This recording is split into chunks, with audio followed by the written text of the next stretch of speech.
Hi hello welcome back to ఈ తరం కథలు. ప్లీజ్ ముందుగా వీడియోకి ఒక చిన్న లైక్ చేయండి. లైక్తో పాటు హైప్ ఇవ్వండి. కొత్తగా ఎవరైనా మన ఛానల్ని చూస్తే ప్లీజ్ సబ్స్క్రైబ్ చేసుకోండి. ఈరోజు కథ మిస్టర్ యాటిట్యూడ్ విక్రాంత్ పార్ట్ 129. కథను రచించిన వారు అనురాధ గారు, వాయిస్ ఓవర్ శ్వేత. ఇక కథలోకి వెళ్ళిపోదాం. విని, ఏమైంది స్వీటీ? చూస్తుంటే చాలా డల్గా కనిపిస్తున్నావు. అలాంటిదేమీ లేదు విని, ఐఎమ్ ఓకే అంటూ చేతిలో బుక్ పట్టుకొని నన్ను డిస్టర్బ్ చేయకు అన్నట్టు చెప్పకనే చెప్పింది స్వీటీ. అక్కడే ఉన్న రూప విని వైపు చూసి, ఏమైంది విని, నువ్వు స్వీటీని అబ్జర్వ్ చేస్తూ కూర్చున్నావు? ఎగ్జామ్ ఉందిగా, ప్రిపేర్ అవ్వవా అంటూ ప్రశ్నించింది రూప. విని ముఖం తిప్పుకొని కూర్చుంది. కానీ మనసులో చాలా ప్లాన్స్ వేసుకుంటూ చేతిలో ఫోన్ రింగ్ అయ్యేసరికి నెమ్మదిగా బయటకొచ్చింది. ఆమె ఎవరికో పనప్ప చెప్పింది. వాళ్ళు పూర్తి ఇన్ఫర్మేషన్ ఇచ్చారు. మేడం, మీరు చెప్పిన వ్యక్తి వహిదా ఇండస్ట్రీ ఎండి విక్రమాదిత్య. అతడు ఈ మధ్యనే అమెరికా నుండి వచ్చాడు. చెన్నైలో ఉంటాడు. ఇక్కడి బ్రాంచ్ డెవలప్మెంట్ కొరకు కొద్ది రోజుల క్రితమే హైదరాబాద్ వచ్చాడు. ఇక్కడ బ్రాంచ్లో ఏవో పొరపాట్లు జరిగాయంట. ఎంప్లాయీస్ ఇద్దరిని అరెస్ట్ చేయించాడు. చాలా డేంజరస్ అతడు. తేడా వస్తే అంతే సంగతులు. అస్సలు క్షమించడు అంటూ విక్రమ్ బయోడేటా మొత్తం వివరంగా చెప్పాడు. అంతే. విని షాక్ అయింది. పెద్ద మెంటల్ కేసులో ఉన్నాడు. వీడి తిక్కకి స్వీటీ నచ్చిందా? ఇది చూస్తే వీడితో పాటు ఇంకొకరిని మెయింటైన్ చేస్తుంది. ఆ సంగతి విక్రమ్కి తెలిస్తే స్వీటీ పరిస్థితి ఏమిటో చూడాలి అని ఉంది. నేను ఎలా అయినా సరే విక్రమ్తో పరిచయం చేసుకోవాలని ఫిక్స్ అయింది విని. విక్రాంత్ అన్నగారి ఫోటో చూపిస్తూ, అమర్నాథ్ మా ఎండి గారు అని చెప్తుంటే అతడు మామూలుగా షాక్ అవ్వలేదు. అదెలా సాధ్యం? సౌరవ్ పోలికలతో ఇంకొక వ్యక్తి ఉన్నాడు. అతడు తమ కుటుంబానికి ఎటువంటి సంబంధం లేని కుటుంబానికి చెందిన వ్యక్తి కొడుకు. ఇదంతా ఎలా? భరత్ విక్రాంత్ వైపు చూసి, నువ్విప్పుడు ఏమీ మాట్లాడకు అన్నట్టు అడ్డుకుంటూ, అతడు కలగ చేసుకొని, మీ బాస్ చాలా బాగున్నారు, ప్రస్తుతం హైదరాబాద్లో ఉన్నారు అన్నారుగా, వీలుంటే కలుస్తాం, మీరేదో తొందరలో ఉన్నట్టున్నారుగా, మళ్ళీ కలుద్దాం అంటూ అక్కడి నుంచి విక్రాంత్ని బయటకు తెచ్చేశారు. అమర్నాథ్ టెన్షన్గా ఉన్నాడు. చంద్రశేఖర్ జనార్దన్ తనని బెదిరించారంటే విషయం ఏదో సీరియస్ అయి ఉండాలి. అదేంటో తెలుసుకోవాలి, లేదా వాళ్ళని వెంటనే ఆపాలి అనుకుంటూ ఈ విషయం వెంటనే విక్రమ్కి చెప్పే ప్రయత్నం చేస్తున్నాడు. విక్రమ్ తానేం చేస్తున్నాడో అర్థం కాని పరిస్థితుల్లో ఉన్నాడు.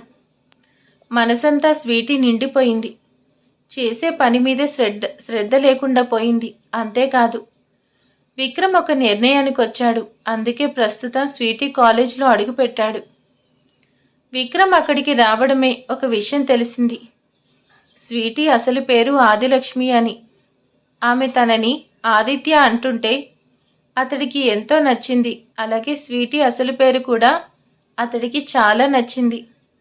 Aditya, Adilakshmi, it's so nice అనిపించింది. ఆమెకు ఆదిలక్ష్మి అంటే అస్సలు నచ్చదని, అంతా స్వీటీ అనే పిలవాలి అని గొడవ చేస్తుంది అన్న విషయం తెలుసుకున్నాడు. విక్రమ్ డిస్టర్బ్గా ఉన్నాడు. అయినప్పటికీ స్వీటీ పేరు తెలిసి చాలా కూల్ అయ్యాడు. ఏదో సాధించిన ఫీల్ కలిగింది. విక్రమ్ రిలాక్స్గా ఆమె ఎక్కడ ఉందో చూడాలి అన్నట్టు వెళ్తుంటే స్వీటీ ఒక చోట బుక్ పట్టుకొని డల్గా కూర్చొని ఆమె చెంపలు తడుముకుంటూ కనిపించింది. అది చాలు విక్రమ్ స్వీటీ తననే తలుచుకుంటుందనే అర్థం అవ్వడానికి. అంతేకాదు, ఆమె ఇంకా డల్గానే ఉంది. అలా ఎందుకుందో విక్రమ్కి తెలుసు. విక్రమ్ ఆమెకు మెసేజ్ పెట్టాడు. హలో ఆదిలక్ష్మి, నేను మీ క్యాంపస్లో ఉన్నా అంటూ. అంతే. ఆ మెసేజ్ చూసిన స్వీటీ మామూలుగా షాక్ అవ్వలేదు. కంగారుగా తల పట్టుకుని, హేయ్, ఏం మాట్లాడుతున్నావు, నిన్ను అని కోపంగా అతడికి ఫోన్ చేస్తుంది. ఆమె రియాక్షన్ చూసి విక్రమ్ చాలా నవ్వుకుంటున్నాడు. అలాగే స్వీటీ ఫోన్ కాల్ అటెండ్ అయ్యి, హే ఆదిలక్ష్మి, ఏం చేస్తున్నావు? నీతో ఒక విషయం చెప్పాలి, కాస్త ఇలా వస్తావా అన్నాడు విక్రమ్. ఆ మాటకి ఇరిటేట్ అవుతూ, రేయ్ మెంటల్, అసలు నీకెవర్రా నా పేరు చెప్పారు? ఆదిలక్ష్మి అని వినడానికే నాకు చిరాకు. ఇంకా ఆది సోది అన్నావంటే చంపేస్తాను. విక్రమ్ గట్టిగా నవ్వుతూ ఓహో అలాగా, ఏది చంపు చూస్తాను. ఆది ఆది ఆది. స్వీటీ ఫుల్ యాంగ్రీ అయిపోయి ఎక్కడున్నావురా అంది. విక్రమ్ తానున్న ప్లేస్ చెప్పాడు. అంతే, రంకెలు వేస్తూ అతడి ముందుకొచ్చింది. స్వీటీ ఇప్పుడు డల్గా లేదు, చాలా ఇరిటేటింగ్గా ఉంది. అందుకే విక్రమ్ ఇంకా రెచ్చగొడుతూ ఏమైందా అది అన్నాడు. స్వీటీ కంగారుగా చుట్టూ చూస్తూ ఎవరూ వినలేదని ఊపిరి తీసుకొని నీకేం కావాలి, అసలు నీ ప్రాబ్లం ఏంటి? నా పేరు ఆది కాదు స్వీటీ, మర్యాదగా స్వీటీ అని పిలు, లేదా ఊరుకోను. ఆహా అలాగా, ఊరుకోక ఏం చేస్తావా అది? స్వీటీ చాలా ఫీల్ అవుతూ ప్లీజ్ ఆదిత్య అలా పిలవకు, ఇక్కడ ఎవరైనా వింటారు, ప్లీజ్ ప్లీజ్. ఆమె అలా బుంగమూతి పెడుతూ రిక్వెస్ట్ చేస్తుంటే విక్రమ్ చాలా ఇంట్రెస్ట్గా ఆమెను చూస్తూ సరే పిలవన్లే, నాకు ఒక విషయం చెప్పు అన్నాడు. స్వీటీ చుట్టూ చూస్తూ ఏంటో త్వరగా చెప్పు అని అడిగింది. విక్రమ్ ఆమెకు దగ్గరగా వచ్చి నిన్న ఏమన్నావు? ఇప్పుడు నా ముందు మళ్ళీ ఆ మాట అంటే నిన్ను ఆది అనను, స్వీటీ అంటాను. స్వీటీ తల పట్టుకుని రేయ్, నువ్వు నిజంగా మెంటల్ ఫెలోవేరా? నిద్రలో నేనేమన్నానో నాకే తెలీదు, అలాంటిది రిపీట్ చెయ్యి అంటే ఏం చెయ్యాలి? పోనీ నేనేమన్నానో చెప్పు అంటాను. విక్రమ్ ఆమె కళ్ళలో సూటిగా చూస్తూ నిజంగా నువ్వేమన్నావో నీకు గుర్తులేదా? స్వీటీ అయోమయంగా చూస్తూ లేదు, గుర్తులేదు, ఏమన్నాను? విక్రమ్ సీరియస్ అవుతూ ఏమన్నావా? నీకు చాలా పొగరు అన్నావు. స్వీటీ గుర్రుగా చూస్తూ తెలిసిందేగా, దానికి నేను చెప్పడం దేనికి? నువ్విప్పుడు ఎందుకొచ్చావు చెప్పు. అంతలో ఏదో ఫోన్ వచ్చింది, అవతలి వ్యక్తి ఏదో చెప్పాడు, అంతే. విక్రమ్ అసలు విషయం ఇది అని స్వీటీకి చెప్పలేదు. కానీ వచ్చినవాడు వచ్చినట్టే మళ్ళీ కలుస్తానంటూ అక్కడి నుంచి వెళ్ళిపోతూ ఉన్నాడు. స్వీటీ విసుక్కుంటూ మెంటల్ ఫెలో, ఎందుకు వచ్చాడు, ఎందుకు వెళ్తున్నాడు అని కోపంగా లోపలికి వెళ్ళిపోయింది. విక్రమ్కి ధన ఫోన్ చేసి సౌరవ్ వివరాలు చెప్పాడు. అతడు ఎలా ఉంటాడు, ఎక్కడుంటాడు విక్రమ్కి క్లియర్గా తెలిసింది. అంతే, ఆశ్చర్యపోయాడు. వాడా అని ఆ రోజు హోటల్ వద్ద తనతో గొడవపడిన వ్యక్తిని గుర్తు చేసుకుంటూ ధనా చెప్పేది పూర్తిగా వినకుండా ఫోన్ ఆఫ్ చేసుకున్నాడు. అరగంటలో అమెరికా ఫ్లైట్ ఎక్కేశాడు. అతడి ఫోన్ ఆఫ్ చేసి ఉంది. అమర్నాథ్ చేస్తున్న ఫోన్ కనెక్ట్ అవ్వలేదు. అలాగే చెన్నై నుండి హైదరాబాద్ వస్తున్న విక్రాంత్కి మైండ్ పనిచేయడం లేదు. ముందైతే విక్రమాదిత్యని చూడాలి. తన అన్నలా ఉన్న కుర్రాడిని చూసి గుండెకు హత్తుకొని తనకి దూరమైన సౌరవ్ని మళ్ళీ చూసిన తృప్తిని పొందాలని ఆశగా హైదరాబాద్ వస్తున్నాడు. విక్రమ్ స్వీటీని భయపెట్టిన సౌరవ్కి బుద్ధి చెప్పాలన్నట్టు ఏమీ ఆలోచించకుండా అమెరికా వెళ్తున్నాడు విక్రమ్. చంద్రశేఖర్ అసలు ఆ విక్రమాదిత్యకి ఎంత ధైర్యం? మనతోనే పెట్టుకున్నాడు. కొడుకు ఇంత చేస్తుంటే ఆ తండ్రి ఏం చేస్తున్నాడు? వీణ్ణి ఆపాలిగా అని ఆవేశంగా అరుస్తున్నాడు చంద్రశేఖర్. అప్పుడు జనార్దన్, లేదు చంద్ర, ఇందులో ఏదో మిస్టేక్ ఉంది. విక్రమాదిత్య ఇక్కడి వరకు వచ్చినట్టు మనల్ని టచ్ చేసినట్టు ఆ మెహిదర్కి తెలుసుండదు. విక్రమ్ చాలా తెలివైనవాడు. అందుకే ఈ బ్రాంచ్ డెవలప్ లేకుండా పోవడానికి కారణం ఏంటో తెలుసుకునే ప్రయత్నం చేశాడు. ఇన్నేళ్లుగా తన తండ్రి ఈ బ్రాంచ్ ఎందుకు పట్టించుకోలేదో తెలుసుకోవాలని ఇక్కడికి వచ్చి మనల్ని అరెస్ట్ చేశాడు. చంద్రశేఖర్, ఆపాలి జన, వెంటనే వీడిని ఆపాలి. నువ్వన్నట్టు వీడి తండ్రికి ఇక్కడ జరుగుతున్న గొడవ తెలియకపోతే తెలిసేలా చేయాలి. ఎలా అయినా ఆ మహిదర్ ఎక్కడ ఉన్నాడో తెలుసుకో. మన మనిషిని ఇక్కడ సిచ్యువేషన్ వాడికి తెలిసేలా చేయాలి. మన మనుషులు ఆ పని మీదే ఉన్నారు. ఎలాగో అమర్నాథ్కి వార్నింగ్ ఇచ్చాంగా. వాడు విక్రమాదిత్యని కాంటాక్ట్ అవుతాడు, లేదా తన స్నేహితుడు అలాగే యజమానైన మహిదర్ని కలుస్తాడు. ఒకరోజు టైం ఇద్దాం. ఇక్కడితో ఆగిందా సరే, లేదా వహిత ఇండస్ట్రీ చైర్పర్సన్ మిస్టర్ మహిదర్ వాడి సన్ పరువు పోతుంది. అమర్నాథ్ తల పట్టుకుని ఏమైంది ఈ విక్రమ్కి, ఎందుకు ఫోన్ కలవడం లేదు అనుకుంటూ వేరే దారి లేక ధనాకి కాల్ చేశాడు. విక్రమ్ ఎక్కడా అని అడిగాడు. ధన తడబడుతూ ఏమైంది సార్ అన్నాడు. ఏమైందా, పెద్ద ప్రాబ్లం అయ్యేలా ఉంది. చూస్తుంటే చంద్రశేఖర్ ఇంకా జనార్దన్ మన సార్కి ప్రమాదం తెచ్చేలా ఉన్నారు. ఇక్కడితో ఇదంతా ఆపకపోతే సమస్యలో పడతారు అని ఫోన్ చేసి వార్నింగ్ ఇచ్చారు. వాళ్ళు ఇంత ధైర్యంగా వార్నింగ్ ఇస్తున్నారంటే విషయం ఏదో ఉంది. అప్పుడు ధన, కానీ సార్ ఇక్కడ లేరు. అమర్నాథ్ గారు, ఆయన ఏదో పని మీద బయటకు వెళ్ళారు. వచ్చేదానికి నాకు తెలిసి 2 రోజులు పట్టొచ్చు. ఓ నో, అలా ఎలా వెళ్తాడు? ఇంత సీరియస్ సిచ్యువేషన్లో వెంటనే విక్రమ్ని కాంటాక్ట్ అవ్వాలి, లేదా వాళ్ళు ప్రాబ్లం క్రియేట్ చేసేలా ఉన్నారు.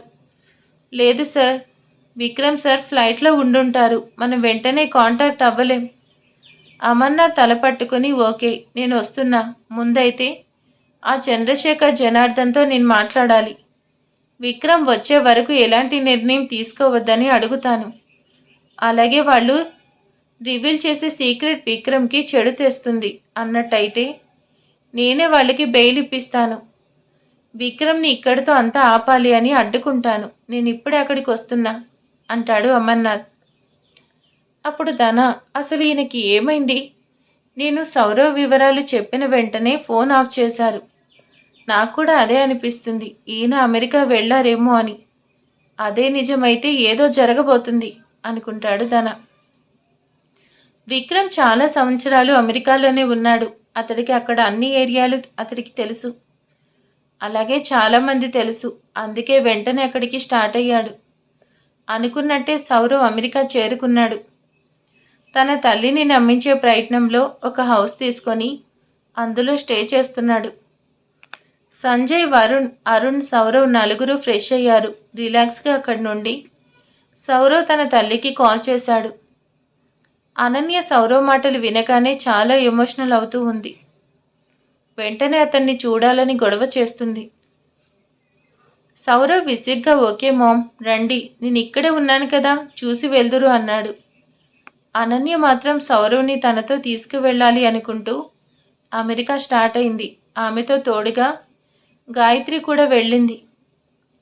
సౌరవ్ ఫోన్ ఆన్ చేసి స్వీటీ ఎలా ఉందో చూద్దామనుకుంటూ మదర్తో మాట్లాడగానే స్వీటీకి కాల్ చేయబోయి ఏదో మెసేజ్ వచ్చిందని చూశాడు. చూడబోతే వినీ మెసేజ్, అలాగే ఆమె ఫోటో కనిపించింది. అతడు నవ్వుకుంటూ, నా రేంజ్ ఎలాంటిది మరి, ఈ అమ్మాయి బాగుంది, బట్ స్వీటీ అంత సీన్ లేదు దీనికి. బట్ ఈమెను అడ్డం పెట్టుకొని స్వీటీ జెలస్ అయ్యేలా చేయాలి అంటే వినీషాతో ఫ్రెండ్షిప్ చేయాలి అనుకున్నాడు సౌరవ్. ఆమెపై ఇష్టం లేకున్నా మాటలు కలిపాడు. హాయ్ అంటూ వినీ కూడా హలో అంటూ మాట్లాడుతుంది. వినీకి వెంటనే స్వీటీ విక్రమ్ సంగతి చెప్పేయాలని ఉంది, కానీ సరైన సందర్భం రావాలి అనుకుంటూ ఓపిక పడుతుంది. విక్రమ్ అమెరికాలో అడుగుపెట్టాడు. అతడి నెట్వర్క్ చాలా ఉంది. సౌరవ్ ఎక్కడ ఉంటుంది నిమిషంలో తెలిసిపోయింది. ఇంకేముంది, విక్రమ్ ఒక కార్ తీసుకుని తనతో సౌరవ్ ఏ క్లౌన్ మాస్క్తో స్వీటీని భయపెట్టాడో అదే మాస్క్ తీసుకొని వెళ్తున్నాడు. అనన్య, విక్కీ, నేను గాయత్రి అమెరికా వెళ్తున్నా, వెంటనే సౌరవ్ని చూడాలి, నాకెంతో ఆతృతగా ఉంది అని భర్తతో చెప్పింది. అనన్య, నిజంగా వెంటనే సౌరవ్ని చూడాలి, నాకు కూడా ఆతృతగా ఉంది, నువ్వు జాగ్రత్తగా ఉండాలి. గాయత్రి నీతో ఉందిగా, నేను సౌరవ్తో మాట్లాడాను, ఎయిర్పోర్ట్కి వస్తాడు. నీకు వాణ్ణి వెంటనే చూడాలని ఉందా? అసలు నువ్విప్పుడు ఎక్కడున్నావు? ఆ పనులు ఎప్పుడు ఉండేవేగా, నువ్వు కూడా అమెరికా రావచ్చుగా, సౌరవ్ని చూసి వెళ్ళొచ్చు. లేదురా, నాకు ఇక్కడ పనుంది, ఆ పని పూర్తయ్యే వరకు రాలేను, కానీ సౌరవ్ మాత్రం నీతో వస్తాడు, సో నీ టెన్షన్ పోతుంది, ఓకేనా అన్నాడు విక్రాంత్. అనన్య దీర్ఘం తీస్తూ, నువ్వు నాకు దూరంగా ఉంటే నా టెన్షన్ ఎలా పోతుంది విక్కీ? వర్క్ ఏదో ఉంది అంటున్నావుగా, అదేదో చూసుకొని త్వరగా వచ్చేయి.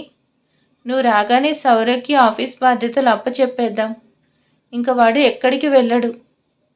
విక్రాంత్ నవ్వుతూ ఓకే బాయ్ అని ఫోన్ కట్ చేశాడు. అలాగే ఎంతో ఆతృతగా హైదరాబాద్ చేరుకున్నాడు. వహీదా బ్రాంచ్ చేరుకున్న విక్రాంత్ ఇంకా తన వాళ్ళంతా ఆసక్తిగా చూస్తున్నారు. కేశవ్ మాత్రం ఆసక్తి చూపలేదు. అసలు ఇక్కడ ఏం జరుగుతుంది అన్నట్టు చూస్తున్నాడు. విక్రాంత్ నేరుగా ధనా వద్దకు వెళ్ళాడు. అతన్ని చూసిన ధనా కాస్త తడబడ్డాడు. అందుకు కారణం లేకుండా పోలేదు. విక్రమ్ ఇంచుమించు విక్రాంత్ని పోలినట్టు కనిపిస్తాడు. ఆ నడక, మాట అంతా అలానే ఉంది. అందుకే ధనా కంగారుగా సార్ మీరు అని ఒక క్వశ్చన్ మార్క్ ఫేస్ పెట్టాడు. విక్రాంత్ తానెవరో చెప్పాడు. అంతే ధన ఆశ్చర్యపోయాడు. విక్రాంత్ వర్మ గారు ఎంతో గొప్ప బిజినెస్ మ్యాన్, ఆయనకి ఇక్కడేం పని అన్నట్టు చూస్తుంటే విక్రాంత్ హుందాగా నడుచుకుంటూ ఒక బిజినెస్ డీల్ విషయంలో నేను మీ బాస్ని కలవాలి, అపాయింట్మెంట్ లేకుండా వచ్చాను, విషయం అలాంటిది, నేను వెయిట్ చేస్తాను, మీ బాస్తో మాట్లాడాలి, వెళ్ళి చెప్పండి అన్నాడు. అప్పుడు ధన ఐఎమ్ సారీ సార్, మీరు మా ఆఫీస్కి రావడం, బాస్ని మీట్ అవ్వాలి అనుకోవడమే గొప్ప అపాయింట్మెంట్, లేకున్నా పర్లేదు, బట్ ఏమైంది, ఇంకేంటి సమస్య, మా బాస్ ఇక్కడ లేరు, అదే సమస్య. వాట్, లేరా, ఎక్కడికి వెళ్ళారు, నేను తనని వెంటనే చూడాలి, ఇట్స్ వెరీ ఇంపార్టెంట్ అంటాడు Vikrant. Sorry sir, Vikramaditya urgent వర్క్పై ఫారెన్ వెళ్ళారు, తిరిగి రావాలంటే 2-3 రోజులు పడుతుంది అంతే. ఆ మాట విని విక్రాంత్ చాలా అప్సెట్ అయ్యాడు. వాట్, ఫారెన్ వెళ్ళాడా, ఓ నో, ఇప్పుడెలా అని ఇంకా ఎమోషన్ అయిపోతూ ఉంటే భరత్ కలగ చేసుకొని విక్రాంత్ కూల్ అన్నట్టు సైగ చేసి ఓకే, మీ బాస్ వస్తే మమ్మల్ని కాంటాక్ట్ అవ్వాలని చెప్పండి అంటూ విజిటింగ్ కార్డ్ ఇచ్చేసి విక్రాంత్ని అక్కడి నుండి తీసుకువచ్చేశాడు. దానా చిరాగ్గా బాస్ మీకు అస్సలు మైండ్ లేదు, ఇంత పెద్ద మనిషి ఏదో బిజినెస్ ఆఫర్లో వస్తే మీరు ఇక్కడ లేకుండా వెళ్ళారు, అసలు ఎక్కడికి వెళ్ళారు, ఏం చేస్తున్నారు, ఏమీ అర్థం కావడం లేదు అని నిట్టూర్చి విక్రమ్ రాక కోసం ఎదురు చూస్తున్నాడు ధన. భరత్ దిగాలుగా విక్రాంత్ వైపు చూసి తొందరపడద్దు విక్కీ, మనం ఈ సమయంలో తొందరపడకూడదు అని నచ్చజెప్పి ఇంటికి తీసుకువెళ్తున్నాడు. ప్రస్తుతం స్వీటీ ఆమె తల్లి అంబిక అంతా విక్రాంత్ ఇంట్లోనే ఉన్నారు. స్వీటీ ఆ ఇళ్ళంతా ఇంట్రెస్ట్గా చూస్తూ ఒక గది వద్ద ఆగింది. ఆ రూమ్ లాక్ చేసింది. అందులో ఏముందో అన్నట్టు చూస్తుంటే కుందన వచ్చి అది స్టోర్ రూమ్ రా, దాన్ని తెరిచి చూడాల్సిన అవసరం లేదు, నీకు ఈ ఇంట్లో ఎక్కడికి వెళ్ళాలని ఉన్నా వెళ్ళొచ్చు, ఏ గదిలో ఉండాలి అనుకున్నా ఉండొచ్చు, ఈ గది దగ్గరికి వద్దు అని చెప్పి హడావిడిగా తీసుకువెళ్ళింది. ఆవిడలో కంగారు స్వీటీ గమనించింది. అందుకే ఆ గదిలో ఏముందో తెలుసుకోవాలని ఆసక్తి ఏర్పడింది. అమెరికా చేరుకున్న సౌరవ్ తన మదర్ వస్తుందని ఎయిర్పోర్ట్కి వెళ్తున్నాడు. అది కూడా ఒంటరిగా. సంజయ్ వాళ్ళు తాము తీసుకున్న హౌస్లో పిన్ని కోసం ఏవో ఏర్పాట్లు చేస్తూ సర్ప్రైజ్ ప్లాన్ చేశారు. అందుకే ముగ్గురు అక్కడే ఉన్నారు. గంట క్రితం సౌరవ్ వెళ్ళాడు, మరి కాసేపటిలో వచ్చేస్తారంటూ అరుణ్తో అంటుంటే సంజయ్ కలుగ చేసుకుని అరే లేదురా, సౌరవ్ అన్నయ్య ముందుగా అనన్య పిన్నిని తానొక్కడే కారులో తిప్పుతాడు, వాడొక్కడే ముందు స్పెషల్ అయిపోవాలని చూస్తాడు. అరుణ్ నవ్వుతూ పెద్దమ్మతో మా మమ్మీ వస్తుందిగా, లేట్ చేయరు, వచ్చేస్తారు అన్నాడు. వరుణ్ ఫోన్ తీసి సౌరవ్ ఇంకా ఎంత టైం పడుతుంది అని అడగాలి అన్నట్టు ఫోన్ చేస్తున్నాడు. లైన్ కలవలేదు. అతడు విసుక్కుంటూ అక్కడి వాళ్ళ వైపు చూశాడు. సంజయ్ చిరాకు పడుతూ నేను చెప్పానా, సౌరవ్ వేరే ప్లాన్ చేస్తాడు, వాడే స్పెషల్ అయిపోవాలని, రాని చెప్దాం వాడి సంగతి అంటున్నారు. ఇంకో గంట సేపు గడిచింది. సౌరవ్ ఇంకా రాలేదు. సంజయ్ ఫోన్ రింగ్ అయింది. చూడబోతే అనన్య చేస్తుంది. సంజయ్ కంగారుగా ఫోన్ లిఫ్ట్ చేసి హాయ్ పిన్ని అన్నాడు. అనన్య విసుగ్గా రే సంజయ్, ఏమైందిరా మీకు, నేను గాయత్రి పిన్ని గంట నుండి ఎయిర్పోర్ట్లో వెయిట్ చేస్తున్నాం, ఇంకా రారేంటి, త్వరగా రండి, ఆ సౌరవ్ ఫోన్ ఎందుకు పనిచేయడం లేదు అని చిరాకుగా అడిగింది అనన్య. అంతే, సంజయ్ షాక్ అయ్యాడు. వాట్, సౌరవ్ అక్కడికి రాలేదా అనుకుంటూ హా పిన్ని వస్తున్నాం, 10 మినిట్స్లో అక్కడ ఉంటాం అని ముగ్గురు ఎయిర్పోర్ట్కి స్టార్ట్ అయ్యారు. వాళ్ళకు అర్థం కాలేదు, అసలు సౌరవ్ ఎక్కడికి వెళ్ళాడు, ఏమయ్యాడు అని కంగారు పడుతున్నారు అందరూ. అసలు అమెరికాలో సౌరవ్ ఏమయ్యాడు? ఎయిర్పోర్ట్కంటూ ఒక్కడే కారులో వెళ్తున్నాడు. కొంత దూరం వెళ్ళాడు. చూడబోతే ఆ టైంలో రోడ్డు మీద పెద్దగా వెహికల్స్ వెళ్ళడం లేదు. లోన్లీ ప్లేస్ కావడంతో అటుగా ఎక్కువ వెహికల్స్ రావు. ఎంతో ప్రశాంతంగా ఉండే ప్రదేశంలో ఉన్న ఇల్లు తీసుకున్నారు వాళ్ళు. సౌరవ్ కారు నడుపుతూ అరగంటలో తన తల్లి ముందు ఉంటాను అనుకుంటాడు. కానీ సడన్గా ఎవరో తన కారు కింద పడ్డట్టు అనిపించింది. అంతే, చాలా కంగారుగా కార్ బ్రేక్ వేశాడు. చావడానికి నా కారే దొరికిందా ఈడియట్ అంటూ కార్ దిగి కింద పడ్డ వ్యక్తి వైపు చూశాడు. విచిత్రంగా అతడికి ఏమీ కాలేదు. తన కార్కి కాస్త దూరంలో ఉన్నాడు ఆ వ్యక్తి. ఒక్క క్షణం ఆలస్యం చేసినా సౌరవ్ కార్ అతడిపై ఎక్కేసి ఉండేది. కానీ అలా జరగలేదు. కింద పడ్డ వ్యక్తి బోర్లా ఉన్నాడు. ఇదేదో డబ్బులు లాగే ప్రయత్నంలా అనుకున్నాడు సౌరవ్. అందుకే చాలా కోపంగా యూ స్టూపిడ్ అంటూ కింద పడ్డ వ్యక్తి షర్ట్ పట్టుకొని పైకి లేపాడు. బోర్లా పడ్డ వ్యక్తి ఇప్పుడు సౌరవ్ వైపు తిరిగి ఉన్నాడు. కానీ అతడి ఫేస్కి క్లౌన్ మాస్క్ వేసుకుని ఉన్నాడు. సడన్గా అలా చూసేసరికి సౌరవ్ అదిరిపడ్డాడు. ఆ మాస్క్ ఎందుకో చాలా భయంకరంగా అనిపించింది. స్వీటీని ఒక క్లౌన్ మాస్క్తో భయపెట్టాడు సౌరవ్. కానీ ఇప్పుడు ఆ క్లౌన్ మాస్క్ దానికంటే భయంకరంగా ఉంది. ఈ పాటికే మీకు అర్థమై ఉండాలి.